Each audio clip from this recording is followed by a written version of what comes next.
شاہد بھائی آپ کو کتنا یہ جو پرومسز ہیں یا جو پراسپیکٹس ہیں ابھی ہارون اختر خان صاحب نے بتائے ہیں، اب ڈیفینیٹلی یہ سال جو ہے یہ پاکستان کے لیے دوسرے سالوں کے مقابلے میں پوسٹ بجٹ جو میں سینٹیمنٹس دیکھ رہا ہوں، جو حالات دیکھ رہا ہوں، یہ ساری ڈیفینیٹلی ایک بہت بڑا پوٹینشیل، بہت بڑی اپرچونٹی نظر آ رہی ہے.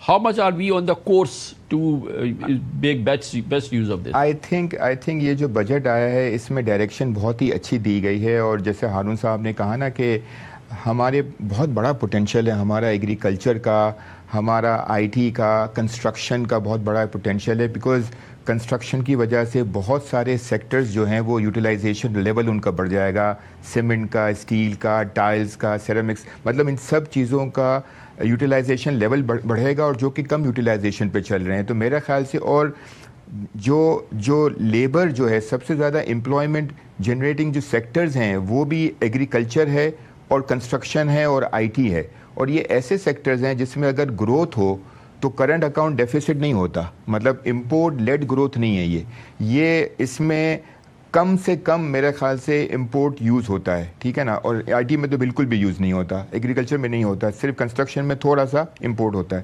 تو میرے خیال سے، اور اس میں امپلائمنٹ جیسے ایک کیلکولیشن ہے کہ ایک ملین کی انویسٹمنٹ پہ ایک ورک فورس جو ہے نا وہ کنسٹرکشن میں ہوتی ہے، ریئل اسٹیٹ میں.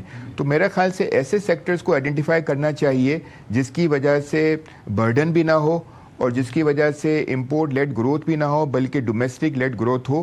اور اس میں مجھے یہ لگتا ہے کہ یہاں سے ہم لوگ بہت زیادہ آگے بڑھ سکتے ہیں، اور ہمیں اگر ایف بی آر بھی اگر اس میں بہت زیادہ کوشش کرے تو ہمارا ٹیکسیشن بھی اچھا ہو سکتا ہے. ایف بی آر تو میرے کو بریک ہے. مجھے یہ بتائیے شاہد بھائی کہ ایک اور ایونیو جس کی بات نہیں ہوتی، کیونکہ ہمیں انفلوز چاہیے، ہمیں ڈالرز چاہیے، ٹھیک ہے، کوئی اسٹیبل قسم کے ڈالرز ہیں، کوئی ٹھیک ہے جو کہ فلوئڈ ہوتے ہیں، آ جا سکتے ہیں، مگر ایک بہت بڑا ایونیو ہماری مارکیٹ ہے جس نے کہ بیسٹ پرفارمنس دی ہے، بیسٹ پوٹینشیل دکھایا ہے، best I am talking about this stock market.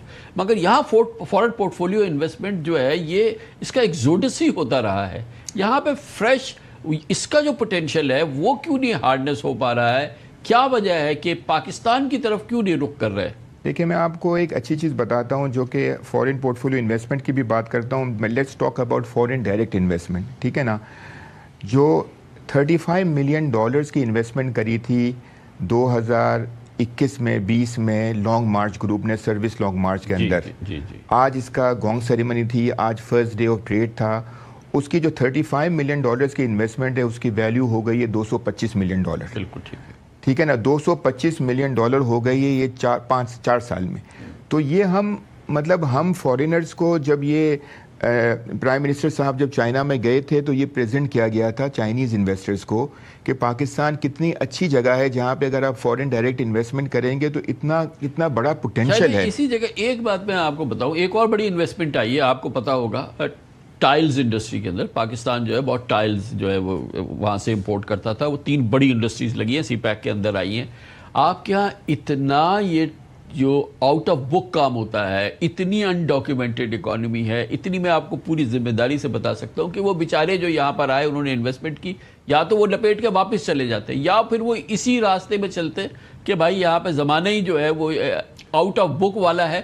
وہ بھی بیچارے سب آؤٹ آف بک کام کر رہے ہیں. ہم اپنے پاؤں پہ خود کلاڑی مار رہے ہیں. شاید بھائی ہمیں پتہ ہونا چاہیے. کامران بھائی، یہ تو آپ کو آئیڈینٹیفائی کرنا ہے نا سیکٹر، آپ کو وہ آئیڈینٹیفائی کرنا ہے سیکٹر، اور فورن انویسٹر جو آتا ہے اس کو اپنی بھی ڈیو ڈیلیجنس کرنی ہے اور تھرو ریسرچ کرنی ہے اور اس کے بعد ہی آنا ہے. ظاہر ہے وہ سیکٹر جس میں انڈاکیومنٹڈ زیادہ ہوتا ہے اس میں اس کو آنے کی ضرورت نہیں ہے. اب یہ والا سیکٹر تو ایسے تھا جس میں یا تو امپورٹ سبسٹیٹیوشن تھی، مگر یہاں اسمگلنگ ہے نا. نہیں، لیکن اگر اسمگلنگ بیچارے کا سب سے بڑا تھریٹ یہ ہے کہ ہمارے ٹائرز اسمگل ہوتے ہیں. کامران بھائی، اگر اسمگلنگ بھی ہے تو اس کی کاسٹ آف پروڈکشن اتنی کم ہے کہ اسمگلنگ بھی اس کو بیٹ نہیں کر سکتا. مطلب چائنا نے اس کو ٹیکنالوجی ٹرانسفر کر کے دیا، اور اتنا ٹیکنالوجی اچھا ٹرانسفر کر کے دے دیا کہ اس کا $2.1 پر kg کا ٹائر ہے کمپیئر ٹو اسمگلنگ جو کہ زیادہ مہنگا ہے. تو کہنے کا مطلب ہے کہ آپ اس کو اتنا وائبل کر لیں، اتنا cost of production.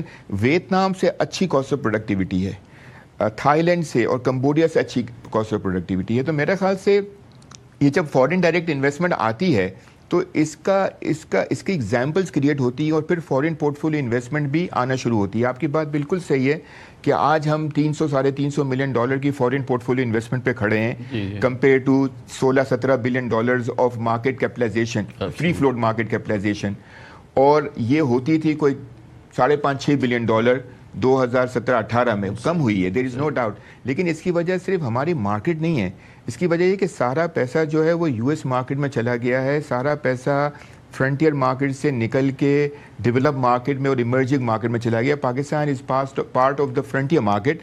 Frontier market کا سائز بہت کم ہو گیا, پہلے وہ $25-30 بلین کا تھا, آج وہ $3-4 بلین کا ہے. تو اس کی وجہ سے پاکستان کا ویٹ بھی کم ہو گیا اور پاکستان کی سائز بھی کم ہو گئی.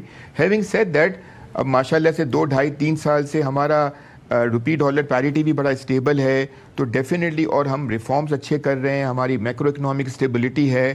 میرے خیال سے گوئنگ فارورڈ ہم اس طریقے کے روڈ شوز کریں گے اگر فارن انویسٹرز کے ساتھ.